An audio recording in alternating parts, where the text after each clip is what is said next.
to stand up for the truth and justice, to stand up for what one believes in, to stand up with courage and fortitude, to stand up bravely is not easy. It is likely that when we stand up and face challenges, we might tend to give up and give in. The readings of today, the first reading and the gospel, are challenging us not to do that.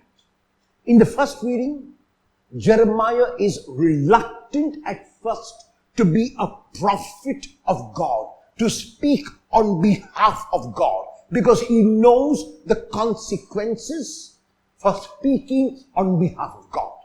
When finally he decides, because he cannot contain it within himself any longer, and when he speaks the truth, he is put into a cistern, into a pit from which there seems no escape. Jeremiah is despondent. Jeremiah is worried. Jeremiah is concerned, but yet Jeremiah knows that the Lord will rescue him. As a matter of fact, the name Jeremiah means in Hebrew, Yirmi Yahu, my Lord has raised me. So even though he is in the pit of despair, even though he is in the pit of hopelessness, Jeremiah perseveres and will continue to be courageous and brave and persist in his speaking God's word, confident in the knowledge that God will raise him from the pit. In the gospel of today, Jesus speaks very similar words when he says that he has come on earth to cause division. The division that Jesus will cause is not because he wants to cause the division, but because of the stand that he will take.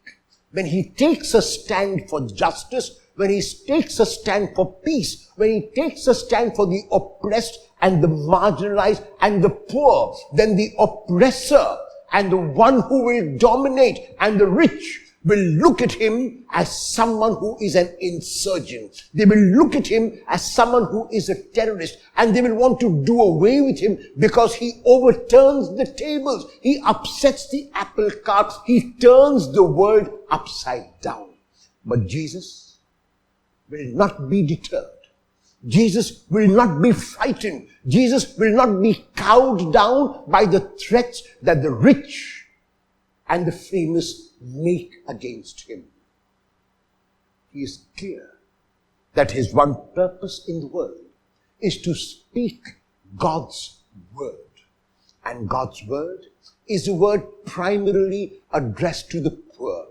It is a word which says that God cares for them, that God is their father and their mother, and that God will ensure that justice will prevail. It is likely that sometimes injustice might seem to be prevailing. It is likely that sometimes the rich might seem to be dominating. It is likely that sometimes the oppressor might seem to crush and press down the oppressed. But it is also true that, like in the case of Jeremiah, like in the case of the Lord, Jeremiah was taken out of the pit and continued to proclaim the Lord's word fearlessly. Jesus was nailed to the cross, but was also raised from the dead. And the challenge before us is today to ask whether we will speak and live God's word. God's word is a word which says that we must show our concern for the poor, not by simply good and kind words, but by tangible, meaningful, and real actions. If we speak, not by speaking with our tongues, but with our actions, then we have spoken loudly. St. Francis of Assisi was fond of saying, preach the gospel, when necessary, use words. In other words, our preaching must be done primarily through our actions.